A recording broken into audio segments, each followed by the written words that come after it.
If you put your head on the pillow, it's supposed to take 15 minutes between the time you put your head on the pillow and the time you actually fall asleep. That's incredibly uncomfortable for people with ADHD, and they resist it. They'll do anything not to get in bed. They're occupying their mind with something else. Often I'll have people call me in, I'm exhausted. I'm not getting out of bed. I'm like, okay, so what's your brain doing to entertain itself at night?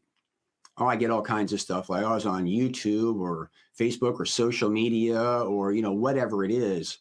And so if you begin to think about this, by the way, many people with ADHD that do go to sleep early, they exercise a lot, or they're just passing out of exhaustion.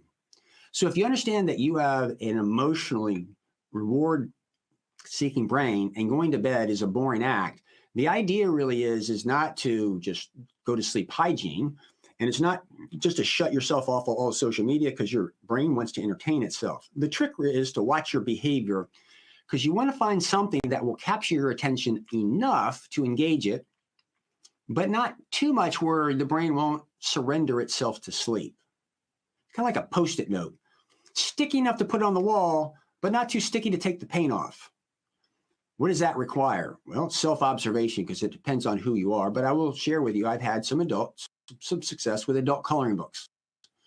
You get in bed at night, you have the coloring, you have the movement, the creativity, kind of the mindlessness where it captures their activity, and then finally their brain surrenders itself to sleep. I've had other people before where they turn all lights off now, so they've got one of those minor lights on top of their head, and they're cleaning. It's the physical movement and the getting things done in a quiet environment. That helps. I've had people before where there's a podcast that they really like, and you go, wait a second, that's stimulating. I go, yeah.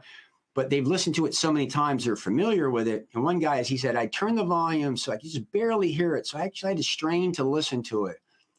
The point really here is you're intentionally engaging your brain in something that's not too stimulating, but not too boring, all right, in a period of time to enable your brain to surrender itself to sleep.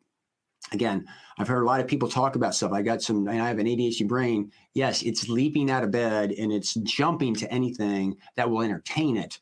So again, you pass out of exhaustion. How do you manage that? You got to have some self-awareness, and you got to design the environment in the right way for that to happen.